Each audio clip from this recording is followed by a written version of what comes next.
From LinkedIn News, I'm Leah Smart, host of Everyday Better, an award-winning podcast dedicated to personal development. Join me every week for captivating stories and research to find more fulfillment in your work and personal life. Listen to Everyday Better on the LinkedIn Podcast Network, Apple Podcasts, or wherever you get your podcasts.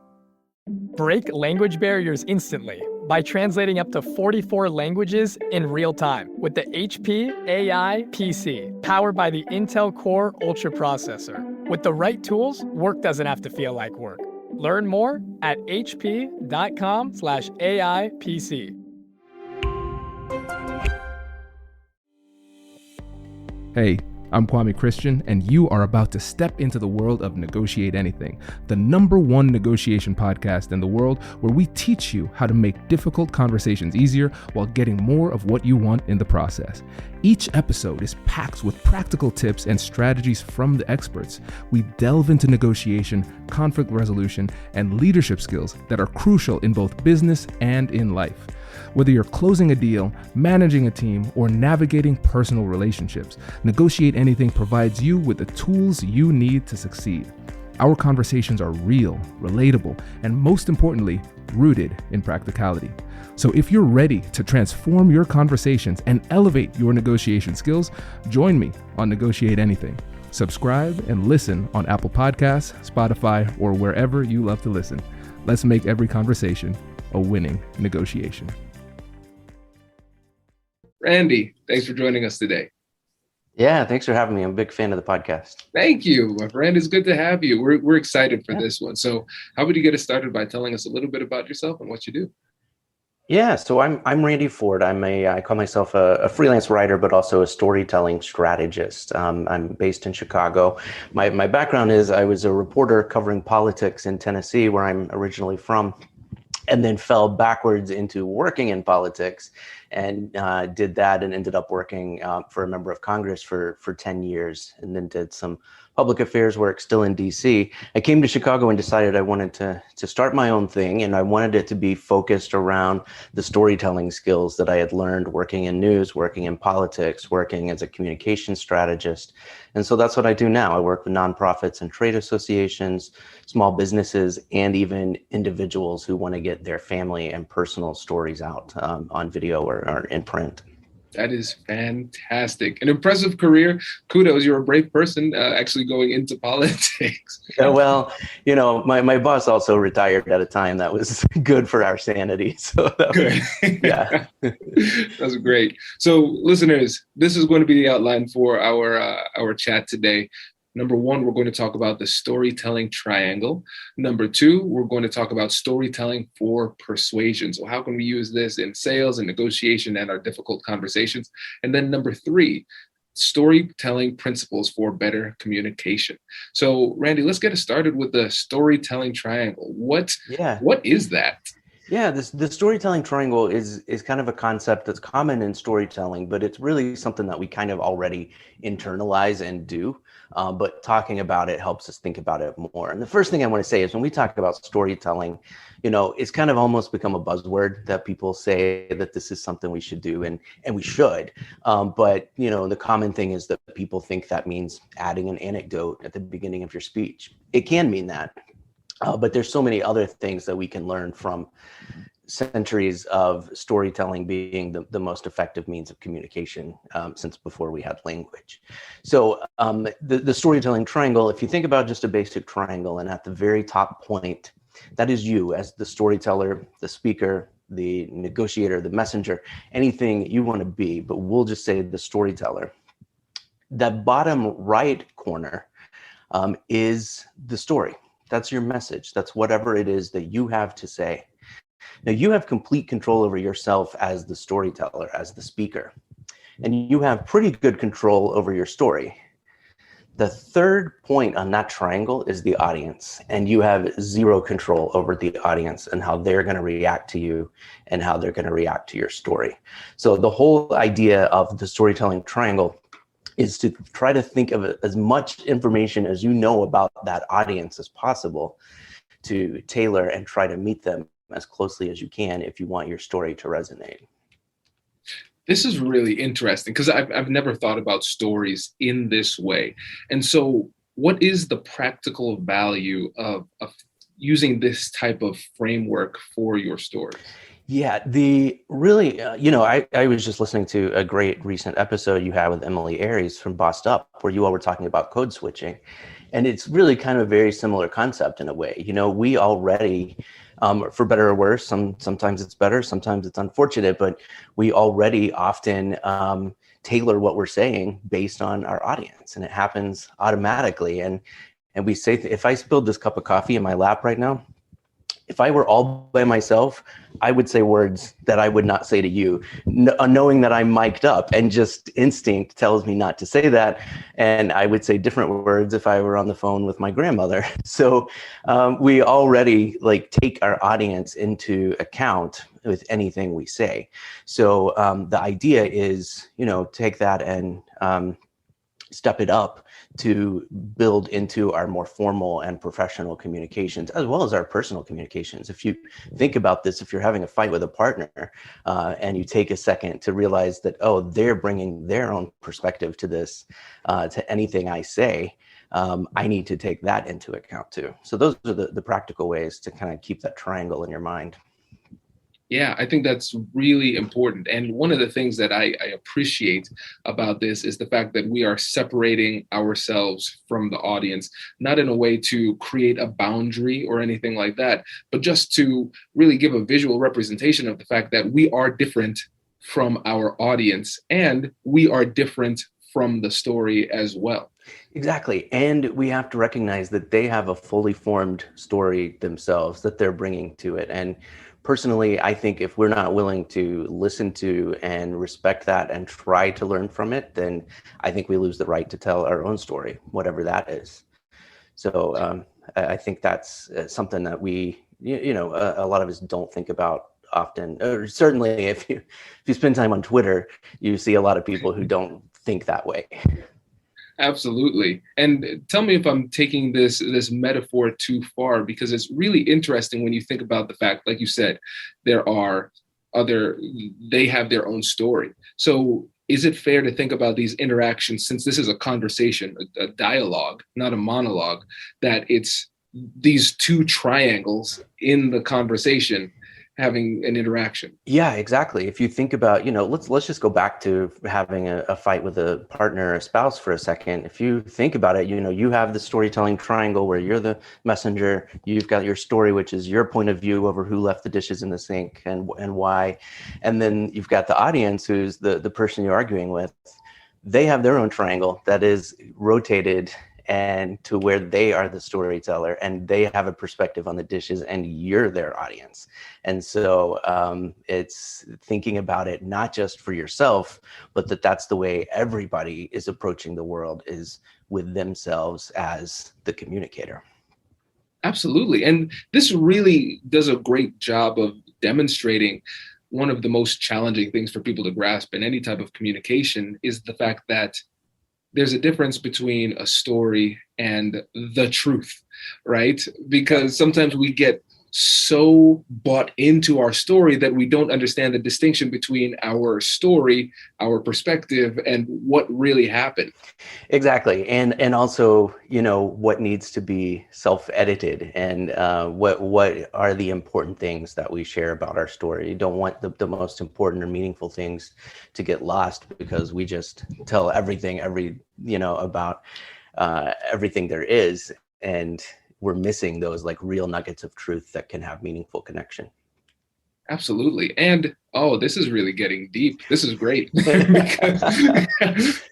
because I'm realizing too, to your point, what needs to be edited in the story. Sometimes the thing that is very important to you in the story isn't as important to them, and it won't be moving to them in the same way that it's moving to you. In fact, sometimes the things that are most important and most pertinent and moving to you, and the way that you see the situation as a whole, could actually have a negative impact on them in the interaction? Yeah, I'll give you an example. So I do storytelling performances in around Chicago, just open mics or produced shows, and it's a lot of fun. One of the interesting things about it is feedback from somebody who was like, "That was great, but you kind of went off on that tangent about that other person, and I really wanted to hear more about you."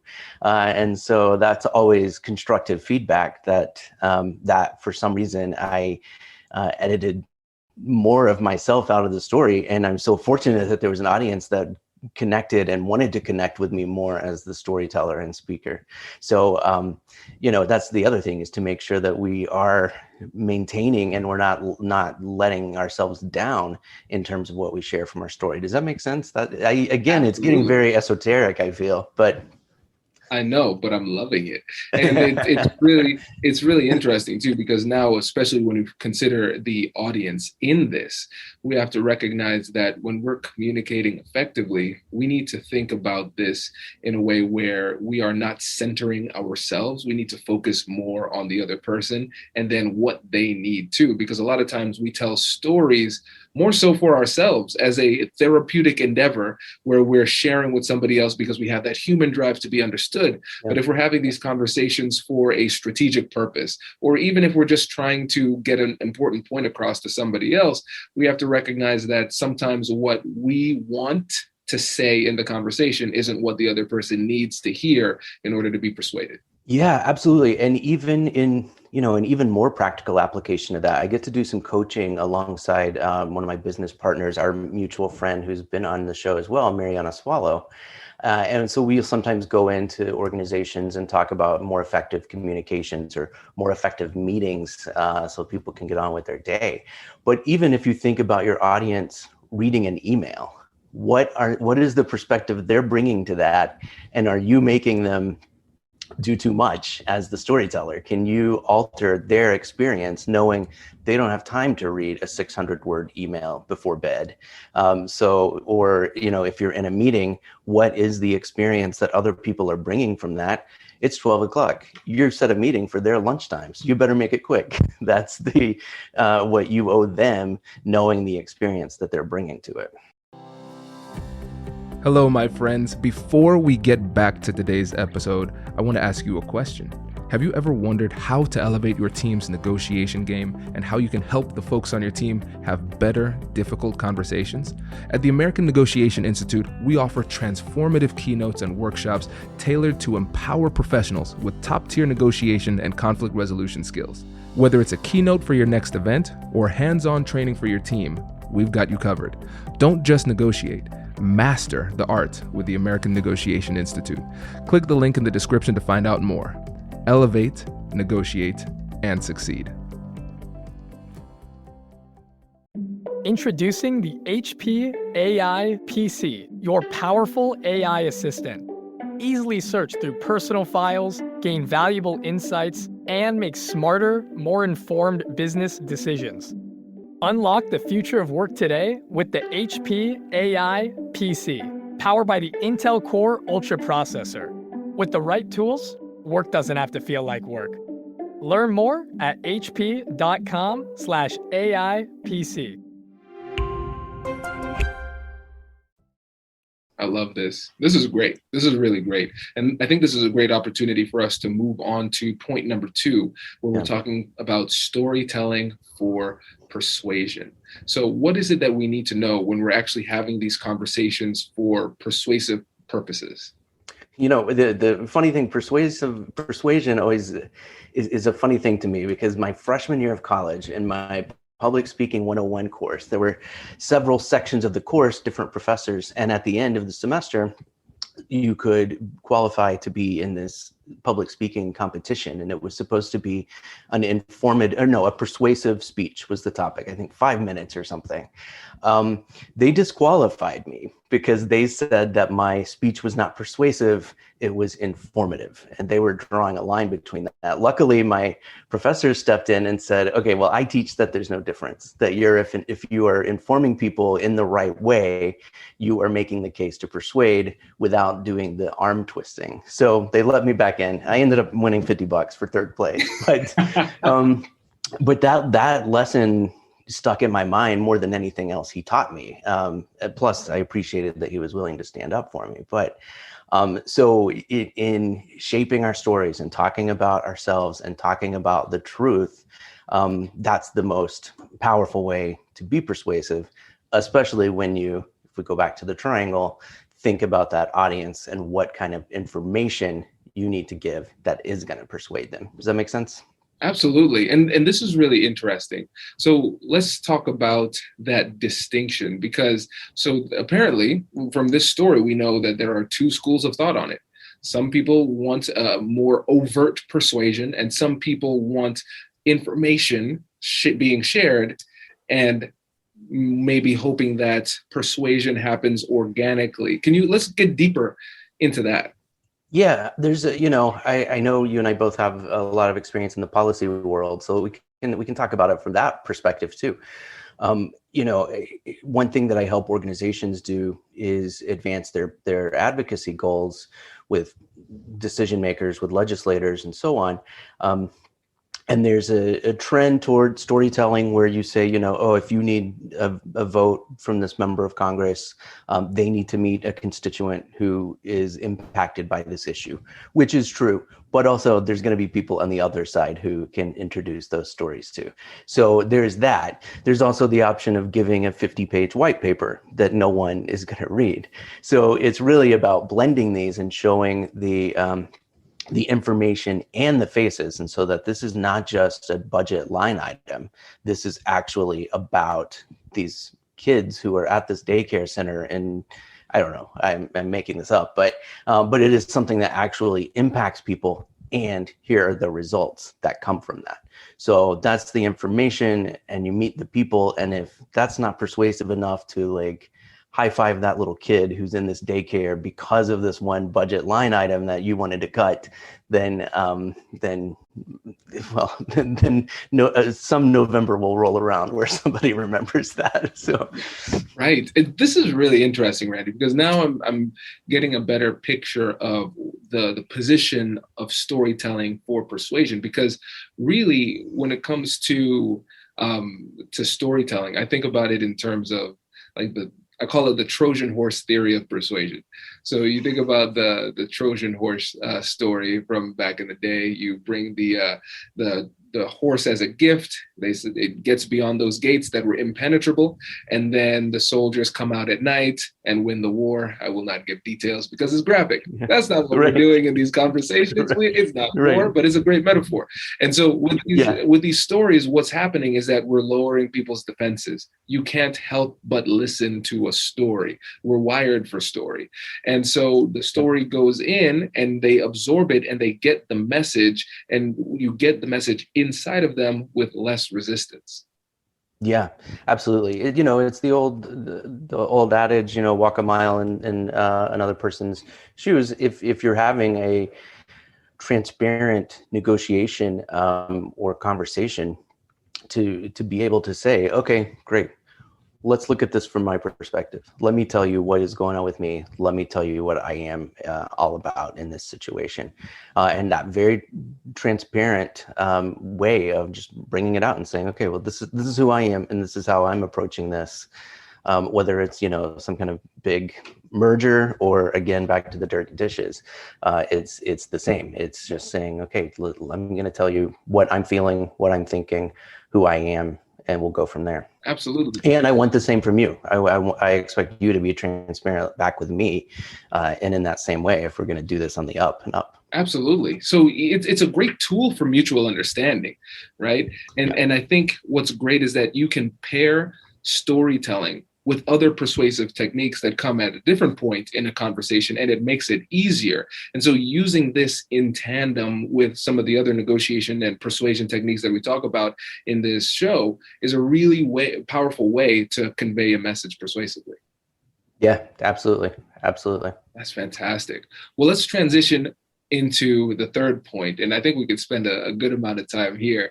Principles for better storytelling and communication. So we've all heard bad stories and we've all heard good stories, but we can't often articulate what's the difference between a good story and a bad story. So help us to understand what we need to do in order to tell a good story. Yeah. And part of this is also helping people understand that when we say storytelling, whether it's in a corporate setting, a presentation, negotiation, anything, it doesn't necessarily mean story time. So, some people might think, oh, once upon a time, we came to the negotiation table and hopefully, happily ever after. That's story time. And it can include that. And it can be that kind of approach. But really, again, as I was saying, like, storytelling has been around since before we had cave drawings were stories, if you look at them. So there are things that we are just wired to do. I mean, one thing, I'm not like a big science guy, but this thing is one thing that I love is anytime we take in new information, through any of our senses, it passes through the part of our brain called the neural story net, which just fills in any blanks. If I tell you a story about a cat and don't tell you anything else, you, without even thinking about it, may picture a cat that you know.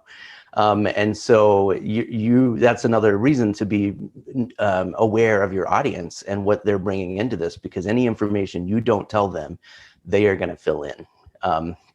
And it could be a little detail like that, or they could, assume something crazy. You notice this often when people will assume that a doctor is a white male, and it's like, no, it's a woman of color doctor, and it's because they're bringing their experience. They've only really ever dealt with white male doctors.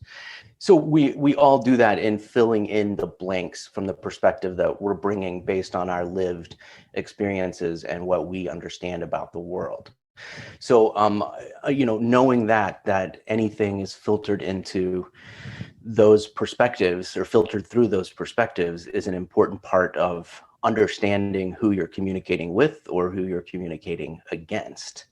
Another thing that's just really a simple thing, but is the rule of threes, which is that we are kind of wired to take in, at least in our culture. There are some cultures where it's different, but in our culture, it's the rule of threes, and if you think about the stories that we have, the three bears, the three pigs, the Father, Son, the Holy Ghost, the Lion, Witch, the Wardrobe, any of these things, the way most jokes are set up, it resonates with us, and it's a way that we take in information, even if we're not consciously realizing it. It's just a rhythm that we as audiences have come to expect, as well as, and there's another one that's pretty helpful to think of, and that's the rules of primacy and recency. So if you're writing or speaking, just know that people are going to more likely remember the first thing you say and the last thing you say. And that's, again, just because they're wired to respond to that once upon a time and that happily ever after. Now, a good story has a beginning, middle, and end, and you shouldn't ignore that part. But people are going to likely remember that the first thing they heard and the last thing they heard. So, if you have a bulleted list that you want people to do, bury the boring stuff in the middle. And that's going to play into the way that people have been taking in information, because we've been hearing stories our whole lives. Nobody said, Daddy, I want you to read me a bedtime PowerPoint. It was, we heard stories. It's just how we're wired to take in information. Absolutely. And let's talk more about that rule of three. And so let's give an example of a business context type of thing. Let's say you're within an organization, and your job is to create this new project. It's something that the organization has never done before. The board is kind of skeptical, and you want to get them on board. And so you have an opportunity to have a conversation with the people, and you decide, hey, I'm going to tell a story. In that type of context, how would the rule of three play a role? The very first thing I would do is make sure, if I'm trying to get them on board, that I show them a slide or something that says, these are the three things we're going to do. This is going to be easy. This is not the over-the-top project that you're worried about. Sure, it's going to cost you billions of dollars and could destroy the company. But here are the three ways we could make it work to do it. And people can resonate with that number.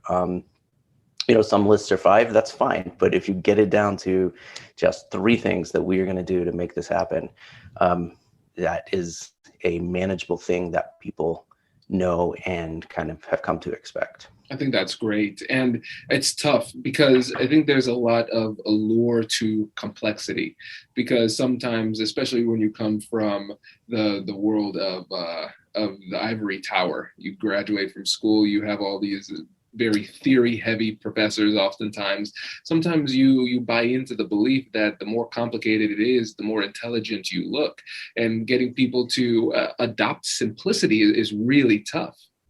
Simplicity is like a big deal, and I'm glad you said that, because there are things that are important and meaningful to us that we and we touched on this a little bit earlier, may need to cut out to get to the things that are really meaningful. And there are those kinds of people who are communicators who are more, I don't want to get into the communication styles right now, but the kind of people who overshare without realizing it. And I love my mom to death, but she is one of those, where a story will go on, and then sometimes I feel like she's writing a document and just keeps opening a new tab for a new document as she's going. And I'm like, this started as a story about a dog we used to have, and now I'm learning about this vet that somebody goes to off Broadway. And I'm like, we're off track. We got to get back to the story here.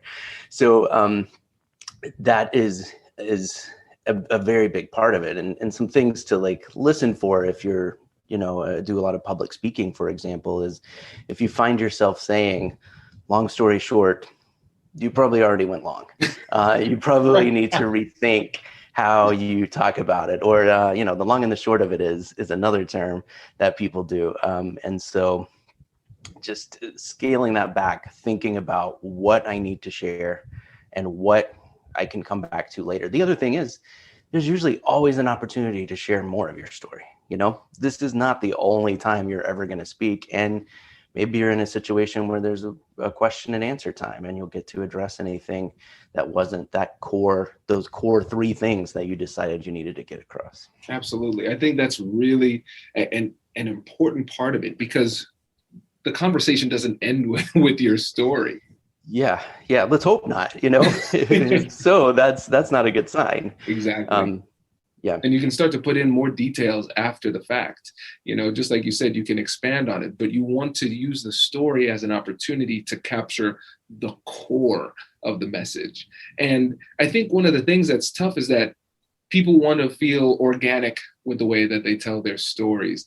And they say, okay, yeah, I'm just going to tell this story about blah, blah, blah. And they don't talk about how they're going to do that beforehand. They just go in and wing it. And so what are your thoughts on winging it as a strategy? It's not so great. And you and I didn't wing this. We talked about 3 points, in fact, that we wanted to hit on, which you outlined for the audience up front.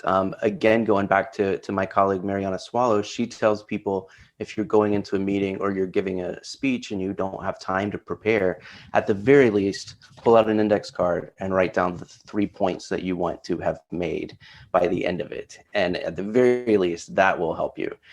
The other thing, if you do absolutely have to wing it, think about your ending. How are you going to get out of it? Because again, that's the last thing people are going to hear. It's the first thing they'll remember. And we've all seen those presenters or other speakers who will just say, well, I guess that's all I got. And that is not something. So if you do have to wing it, think about those things. What do I want to get across? What is my exit strategy?